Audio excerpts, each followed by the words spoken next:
In today's video, I want to talk about the smartest way to build muscle. So, what I tend to find is most people like to train hard but not smart. And the funny thing is, this is something that I actually used to do as well. So, what tends to happen is that you show up, you push yourself, you sweat, and you leave exhausted, and then you wonder why your body barely changes. Now, however, when you actually understand how to train and not just to train hard, then everything starts to make sense. So this actually leads to me to the point of focusing on proper form and control, which is actually better than lifting heavy with a bad technique. Now, I know, of course, everybody likes to lift heavy and that looks good, but if you can't control the weight, then really it's not helping you at all.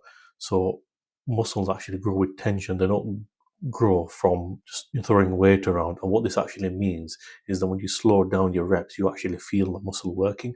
As a result of this, you're going to grow way faster than somebody else that's piling on a plate, has got a terrible form or technique. So if there's anything that you need to take away from this, lighter weight with greater technique beats heavy weight with poor form every single time. If you want me to fix your form and help you get stronger without injuries, click on the link in the description and book a call with me today. So the next point I'm going to move on to is overload.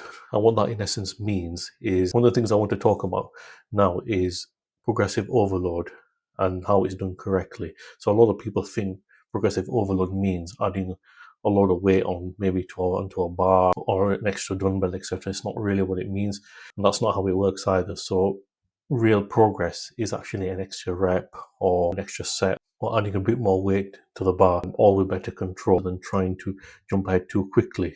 So you have to remember that slow progression is better than no progression. Another point is training close to failure. Training close to failure builds more muscles than adding unnecessary weight. And what this means is that you don't need to max out every set or lift heavy. You just need to push a weight you can control until you're like one or two good reps away from failing.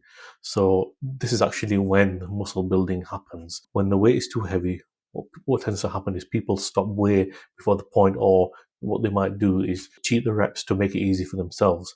But the idea is to make the muscle work and get out of the comfort zone.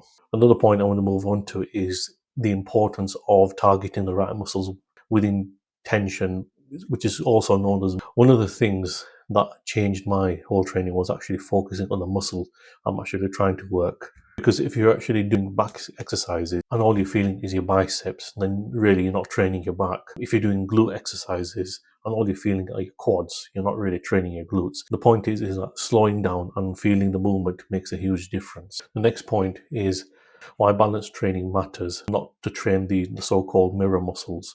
Now, a lot of people, what they tend to do is train the mirror muscles, the chest, the biceps, the shoulders, and the muscles you don't see matter just as much, if not even more. What these are your back, your legs, your glutes, your rear delts, and these muscles, what they do is keep you strong, they keep you balanced, to keep you free, pain-free, and honestly, they give you a better looking physique long term. And if you do ignore them, then what happens is it leads to bad posture and injuries. So balance training is the key. If you want a plan built around your body, goals and technique, book a call with me today using the link in the description below. So another common problem I come across is the whole recovery process. Why recovery is half of the process, i.e. sleep days, your protein rest days.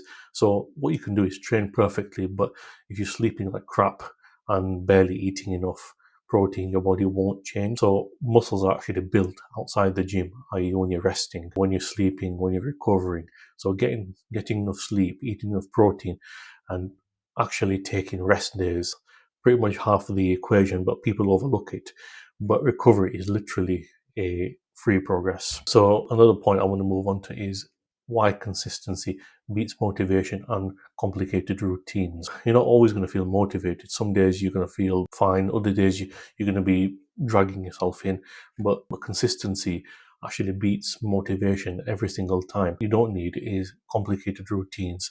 You don't need to train for 2 hours. You just need to show up regularly, keep improving, and stick to the basics. That's what actually works. Just from my own personal experience of 20 years of training and what actually works long term, I tried everything every program, every trend, and every training style. And the stuff that actually works long term is always the same, which is good form, steady progress, training with intention, balanced workout, proper recovery. It doesn't always have to be exciting, but it actually works. And if you follow these principles, you will see results. The final point I want you all to take away from this video is to train smarter, not harder. Always remain in control whatever exercise you're doing. And lastly, remain consistent, as well as sticking to a routine that you're actually going to commit to.